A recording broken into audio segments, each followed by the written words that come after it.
കോഴിക്കോടിന്റെ യുവ സംവിധായകൻ ശ്രീ ഷമിൽ രാജ് കഥയും സംവിധാനവും നിർവഹിച്ച Isai the voice of unheard എന്ന ഹ്രസ്വചിത്രം കഥാതന്തുവിന്റെ കാലിക പ്രസക്തിയും ഛായാഗ്രഹണവും ചിത്ര സംയോജനവും അടക്കം മികച്ചുനിന്ന സൃഷ്ടിയാണ്.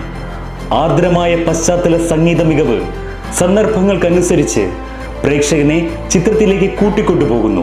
പരിചയ സമ്പത്ത് കൈവന്ന ഒരു സംവിധായകന്റെ മികവോടെ അവതരിപ്പിക്കപ്പെട്ട ഈ ചിത്രത്തിന്റെ ലീഡ് റോൾ കൈകാര്യം ചെയ്തിരിക്കുന്നത് ഡിഫറന്റ് ആർട്ട് സെന്ററിലെ അമൽ കൃഷ്ണ എന്ന ഭിന്നശേഷിക്കാരനാണ്.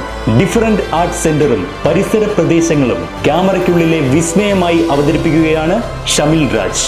ഡിഫറന്റ് ആർട്ട് സെന്ററിന്റെ പ്രഥമ ഷോർട്ട് ഫിലിം മത്സരത്തിൽ 1ാം സ്ഥാനം കരസ്ഥമാക്കിയ ഷമിൽ രാജിന് അഭിനന്ദനങ്ങൾ.